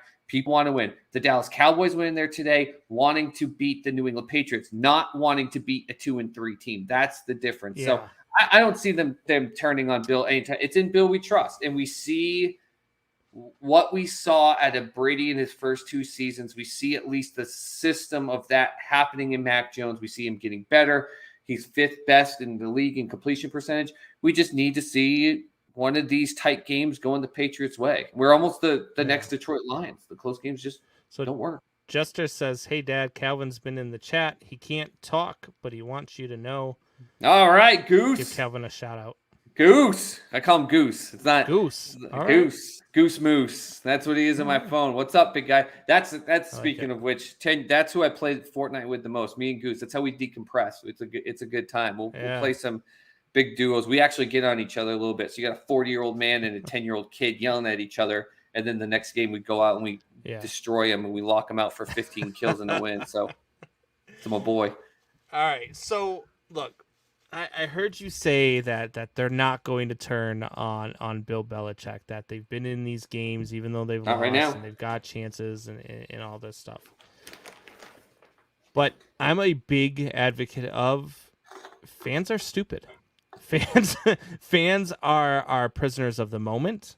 And look, I'm a fan myself, okay? But there are very few fans that can separate fandom from reality. And there's a lot of fans. I mean, look, fans will come at you and say all sorts of craziness, because they don't understand all the aspects of the game. They don't understand the things from the point of view, almost like you and I will sit there and we'll break down things from every aspect, every point of view, from the player's aspect, from the owner's aspect, from the fans' logic aspect. and data and everything like that. If our team sucks, like if I'm the Bear, I can tell you the Bears are a trashy organization. I don't like the way the organization's been run over the last 30, 40, 50 years. But I digress.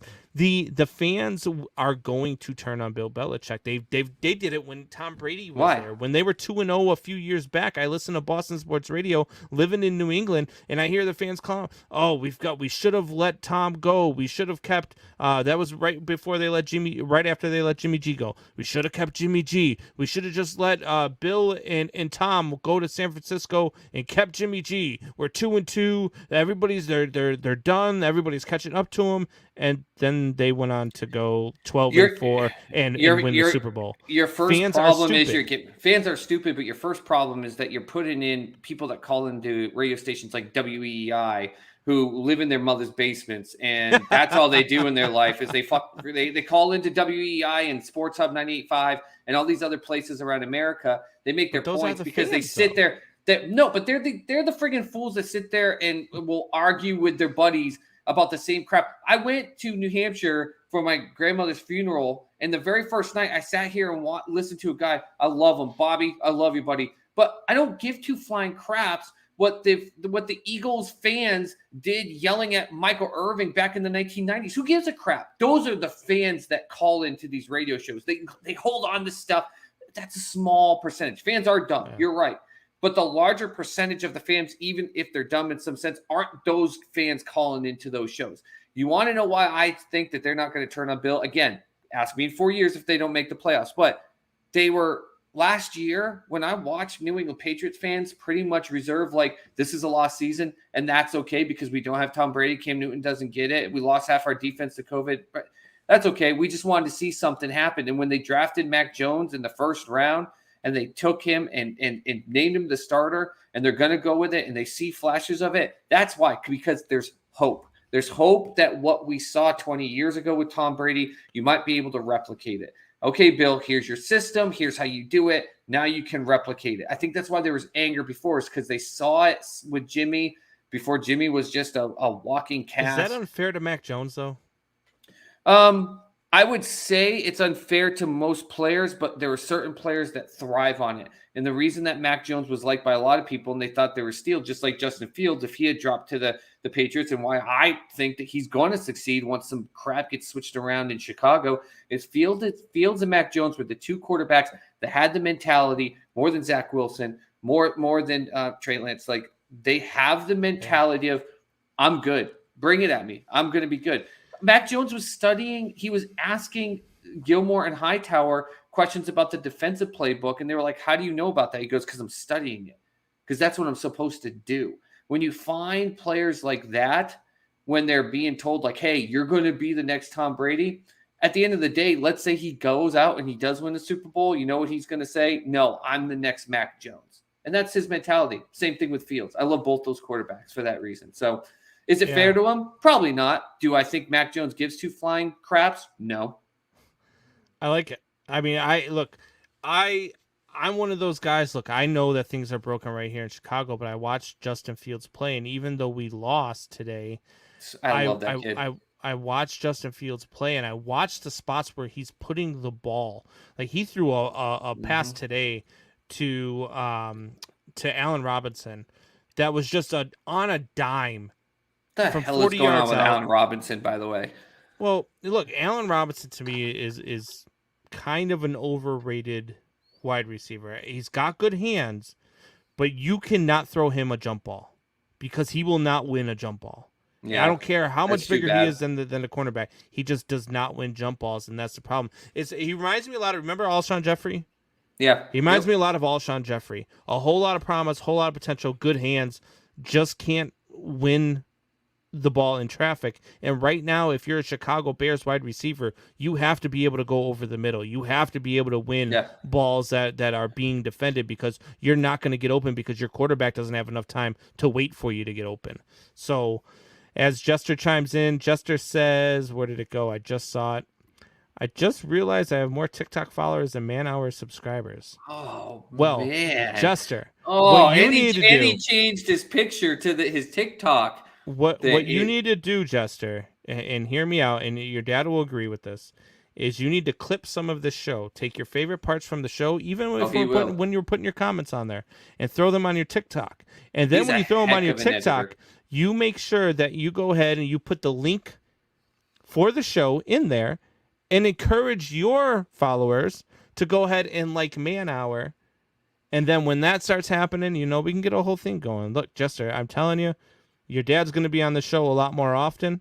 So you're going to want to do this. He's gotten a couple videos of his. He's a great editor. The kid's really smart, talented. I absolutely love seeing him thrive in that. And he's gotten some videos on his channel that have gotten like tens of thousands of views on it. Holy cow. Really good stuff. Yeah, he's really good and smart with that stuff. Tens of thousands? We struggle to get tens.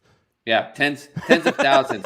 He's got some that are low number, but he's gotten some that have really, I mean, he had one series where so many people were following, but he's still a kid, and he was like almost exhausted. And I was like, "Hey, welcome to adult life, buddy. You keep pushing out, and they want more, and you're tired." But yeah, he's great. But that made me think. Maybe there needs to be a man-hour TikTok station. We have a man-hour TikTok. What the hell? There is a man-hour TikTok.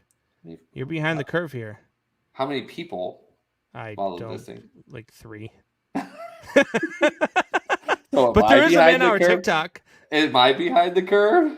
Or yeah, creating an account on an app. It is new. I think it's only been up for like 2 weeks. Is it called Man-Hour Buck? It might be. None of us are really tech savvy. Tori doesn't even have TikTok on his phone, and he refuses to get it on his phone. Calls it Tic Tac. Whatever. It's hilarious as hell. I love it. Oh, I love it too. We have 35 followers. My boy here, literally my boy has 5,484 followers and has over 193,000 total likes. So hey, hook us up, Jester. He says I have 370,000 on one. Look, Jester, man, look, you gotta. I don't know if we got to bring you on to be our editor. I don't know if we need to bring you on to do some stuff, but we need. And my oldest boy Noah. If you're still watching this, you have a senior project you need to do. Being able to do some editing for a sports station on TikTok. This isn't just a YouTube thing. You guys see all the subscribers on YouTube, but we are on about 8 different radio stations. So that's really where we get a majority of our listeners. We actually are on a radio station in the UK. So if you start putting your name on with our product, there are a lot of people taking crumpets. that will see it. I love the long live the Queen. Oh my God. That is terrible. By oath. Now and now, all right. So we no longer are on a radio station in the UK. I love the UK, man. I'm trying to be one of them in this. Don't you hear it? I follow this guy. Speaking of TikTok, I follow this guy from England. He's just blown away with all the stuff in America and everything like that. I want to do it in reverse, but we can do it with sports stuff. It'd be great. Like, why do we send our crappy teams over there to show what American football is like, but we give you the garbage that's Dolphins left over? And the Jaguars. The Jaguars are horrible, and the Dolphins are probably the most disappointing team in football right now. You know, when you complain about Thursday night football and the matchups and everything like that, think about how much they would wish to have the matchups on Thursday night football compared to the crap that we send them across the pond. The problem is the winning teams don't want to give up a home game, though, right? Like you're not going to see the Tampa Bay Buccaneers or the New England Patriots give up a home game to go to London. Yeah. So you got to give teams that just don't give a crap, and they can, they'll make more money going over to Wembley than they will in their own home stadiums. Yeah, exactly. So, by the way, Pittsburgh's up 14-0. By the way, Geno Smith is getting destroyed. Yeah, it doesn't surprise me. I haven't watched a lick of that game. I've got the NLCS, which is tied at 2 in the bottom of the 5th right now. And Max Scherzer's out of the game. That's good for Atlanta. Yep, he's out. So, and they've got Atlanta's got 2 guys on. I got that right here, and I got the football game right here. Oh, there you go. Look at you. So, all right. The rest of this room is empty, though. Speaking of the baseball game, let's talk a little bit of baseball playoffs. We've got the ALCS, which is near and dear to your heart. You see the Boston flag flying behind your head. You are a diehard Red Sox fan. You love your boys. My hands are backwards. I can't. That green guy, right there. Yeah, that green guy. Yeah, there you go. Wally, the monster. They're about to head to Boston. It is now a best-of-5 series. Boston has reversed home field advantage, and they now own home field advantage. Are your Red Sox going to the World Series, Soup Boss? Oh God! So, you're first off. I made the comments, but I got banned from the last show, in which you picked them. I was hilarious anyway, and I said something that I guess the system didn't like about Ajax, and we'll leave it there. But it might have been the hooker part. Yeah, well, whatever. Something about that. I was trying to stay away from it. Prostitute, late of the night. So you jinxed my socks, and I want them to flip it around. And one of the things I said is they got to go in and steal one of these games, right? And that first game, they almost did, and they couldn't pull it out. And then they just went in and they just took care of business in game 2. But here's my only fear. I said they got to split and they'll be in good shape. But even in game 2, the bullpen is just going to be an issue. And I mean, it's going to be like both of the. It's so funny because the NLCS, we're seeing teams that can rely on their pitching, and the ALCS, neither one of these teams can. They've got some good, like Evaldi, you love him, but even then, he threw up 3 runs. Which, by the way, side note here, for the love of God, John Smoltz, stop using the term crooked number. Freaking do something better than that. Look, crooked number. He is so bad. It is terrible. And when you have him next to Joe Buck, it's even worse. I enjoy it. I just threw up a little in my mouth. I enjoy listening to Joe Buck over John Smoltz. It is terrible. It is horrible. And then he's like, here's what they're looking for. Yeah, we know. We already saw that. It's the next pitch, John. Anyways, your question is like, I don't know if you heard it. Not to change the subject, but that was a lot like freaking on the Patriots broadcast. It was they were bringing it back, and Tony Romo was on the call, and they said, "What do you think the Cowboys are going to do here?" And the play runs, and it's Dak Prescott on his sneak. He goes, "I think they're going to run Dak Prescott on his sneak here." And I'm like, "No kidding." Yeah, thanks, Tony. I'm glad you get paid a hell of a lot. Yeah, the people running the boards and switches are like, I get paid 1% of what he does. Yeah, but that's what John Smoltz is doing. It's garbage. And I'm glad because I asked you, I'm like, has he always been? I didn't remember not liking him this much, and I'm just blown away with it. And that drives me nuts because most fans are like, oh, they're not talking about the Red Sox enough for their own team. And it's like, it's national broadcast. They're supposed to talk about both teams, but he doesn't talk about either team. He just talks out of his rear end half the time. He just talks to talk. He's A-Rod. He's just as bad. Like A-Rod, watching A-Rod makes me want to poke my eyeballs out and gouge my eardrums. But John Smoltz is just as bad. Like you watch guys like that, and they just talk to hear themselves talk, and they keep them on the broadcast because of the name A-Rod and the name John Smoltz and what they mean to the It doesn't matter. When it comes to broadcasting and when it comes to listening to the guys on the mic, I would much rather listen to a Jason Benetti from the White Sox along with Steve Stone, who also played the game, who actually knows the game and can actually talk and articulate themselves on the air. These guys cannot. These guys know the game, but they can't articulate themselves to talk to you. That's why I tell people, if you're getting ticked because they're not pumping up your own team, put your TV on mute. Go to the radio station, get your local, and just listen. Just do it. Stop complaining about it. Stop complaining about it. Like, big deal. They pump. They have to. It's about ratings. But anyways, the original question: are the Sox going to go to the World Series? I don't want to say yes, but here's the one thing I take away. Even with the split, I'm not 100% sure. But the one thing I liked was actually in the Game 1 loss. None of the Red Sox carried their heads down. None of them were defeated. When they pulled Sale, when Cora went out, pulled Sale, he was pumping him up in the team around him.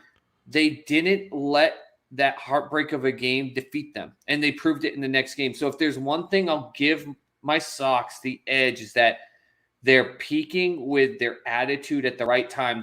When the Nationals won the World Series a couple years ago, I love that whole high five, go down, pretend to drive the car at the end of the dugout. That whole cart thing that the Red Sox have. They're not dragging their heads. They're finding a way to love one another on that field and being pumped, even if the game might get away from them.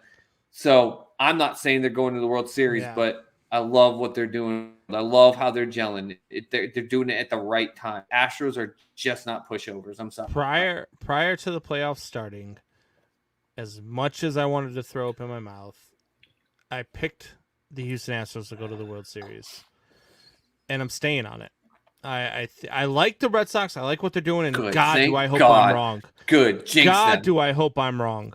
Jinx the Astros. That's part of the reason why I picked them, was because I was hoping I jinxed them. But I just think that I just, for whatever reason, they just seem to find a way. And that's the way that they were in the series against the White Sox.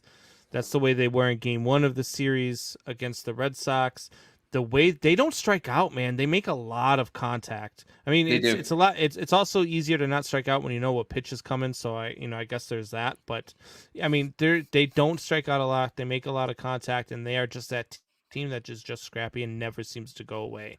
So I have the Astros in the World Series prior to the playoffs, so I'm gonna stick with it. National League side of things, Game 1 was epic. It was. That Braves Dodgers game was so much fun. This one's turned out to be good. Top of the 6-2-2. It's looking good. Game 2 is not disappointing. I think this is going to be a war. I think that this is a 7-game series. I think that the ALCS is also a 7-game series. I think we've got 4 really good teams left. This is a good Final Four.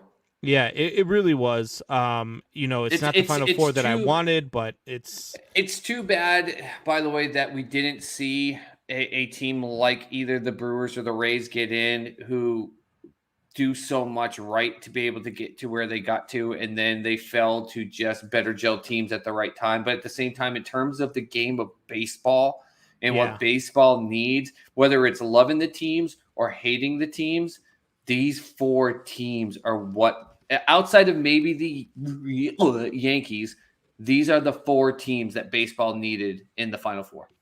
Yeah.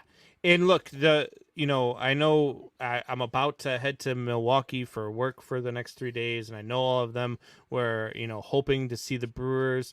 Actually, Liz chimes in here, says, I was just about to say it's missing the Brewers. Look, I did not want to see the Brewers in the Final Four, obviously, as a Cubs fan. I can't stand... It's not even the Brewers. It's not even the Brewers fans. It's Craig Counsell.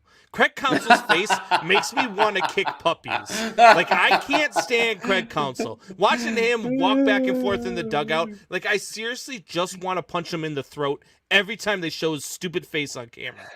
But, that being said, I think that I think, to me, the ideal Final Four was the White Sox, the Red Sox, the Braves and probably the Brewers. I No, think that probably would have. I know you love the White Sox, but the White Sox, they're young, they're talented. We talked about it last year. We both said that this year they'd go far.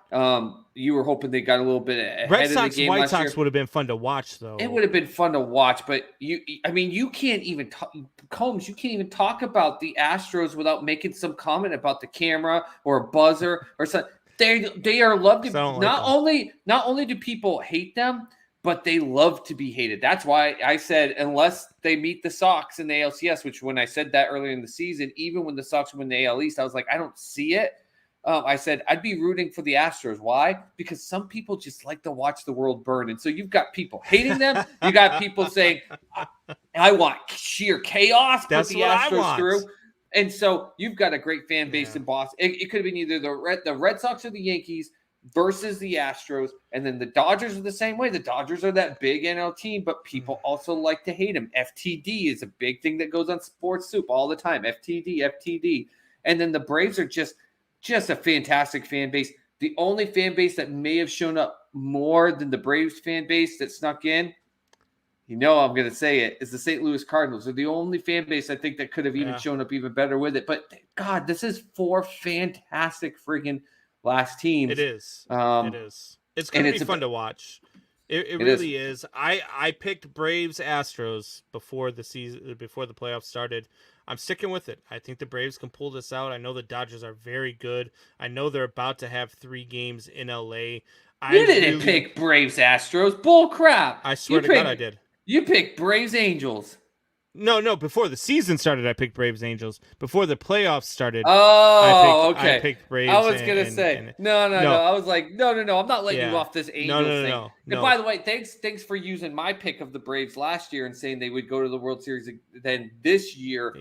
And taking credit before I was on the air. I appreciate you. Yeah. I had the Braves and Padres before the season in the NLCS, though, so that didn't work out too well. That Padres, what an implosion. What an implosion. But it just shows that even a team that was never very good, just spending a ton of money doesn't automatically mean success. You got to do more. So let me ask you a question. As a Red Sox fan, if the Red Sox go to the World Series, if they find a way to beat the Astros, who do you feel they match up better with? Match up better with? Yeah. Like I said, both of these NL teams, the Braves and Dodgers, they just have some damn good pitching. But if I'm going to go with a team that they match up better with, I'm actually going to say the Dodgers just because Scherzer is solid and he's just having a phenomenal postseason. But we saw it in this game. One bad pitch, he hangs a ball. And I mean, even in that game 5, he got the check swing, but he was still semi-struggling. After that, I just really think the way the Red Sox are hitting right now, they're going to beat up on the rest of that pitching staff more than I think they can beat up on the Atlanta Braves pitching staff. That's just me because people forget when I always say his name wrong, but when Acuna went down earlier this year for the Braves, everyone's like, that's it. The season's done. Yeah, and their pitching staff and then their pitching staff was like, want to bet? Yeah. We'll do this. Then they picked them up on their shoulders, which you want a pitching staff to do. And they literally did. It almost blows me away. If they had done it this last year, then they might have they might have actually gone. And now they're showing because Acuna went down. They were like, okay, it's up to us. It's what the Browns defense need to do if Baker goes down. They have to say it's up to us. And that's what this Brave pitching staff is doing. I would rather see the Dodgers as a Sox fan in the World Series. Yeah, that's tough, man. To see Buehler, Scherzer, Kershaw I know Kershaw's not Kershaw when it comes to big games, but that's a big 3. And I don't know. I think I'd much rather see that Braves pitching staff than the Dodgers pitching staff. However, I like that Braves offense, man. They just don't quit. Same with the Dodgers, though. I think personally, I think that the winner of the Braves and Dodgers is going to win the World Series ultimately. As Javier chimes in here, thank you, Javier. Sends a super sticker for $1.99. There you go, Javier. Throw a like on there while you're at it, but thank you, boy. And then Yeah, so I just look. Thanks. I think that the Braves, are they're just a tough team. I'd much rather. I think that they haven't been there before too. That's the other thing that they don't have that the Dodgers have. One thing that neither NL team is going to have an experience that I think is going to trip them up a little bit. And I'm sorry, people are going to think I'm using it as an excuse, but I'm not. Is that both Houston and Boston have unique stadiums that aren't built on a basic baseball structure stadium like both the Braves and the Dodgers do. Those games in either Boston or Houston have the scenario where the players on both those two teams on the AL side, depending on how it goes through, they know how to play the bounces, the corners. Yeah. You could see it go into a game 7 and coming down to something crazy that happens in a game where the Dodgers or Braves should have won it, but they lose it because in trying to track a fly ball off the Green Monster and it goes towards center field, or in Houston, it rattles off the flagpole in center field, which is still one of the dumbest things in my opinion. But they're weird fields. I love them because they're weird, but that's the only thing too, though, is that the NL teams don't have really experience doing that type of stuff in any type of crazy field. That's true. I think both of those teams, though, would thrive in those American League fields. I mean, Houston's a glorified wiffle ball stadium, and I mean Boston with the monster and the short porch in right field, I really think would play to the. Can you imagine Freddie Freeman hitting in Fenway? Freddie Freeman, you want to know who I actually want to see up there to throw in maybe in a pinch hit or something like that? How about Albert Pujols going up against that Green Monster? Yeah. just even though he's old, just that little like almost Mark McGwire stance he has, and just getting like some half-assed curveball put right in the mid-low section, and just how far over the highway on the other side of the Green Monster would he hit that? I'd like to see Pujols or somebody out there freaking hit that ball in Houston and knock out that freaking train driver. That would be amazing. But we've come to the end of the show. Soup Boss Man, it's been a fun Sunday. Why don't you go ahead and send us out? Just kidding, Soup. That is my job. This is Man Hour, Soup. Get out of here. Man Hour Nation, rise up.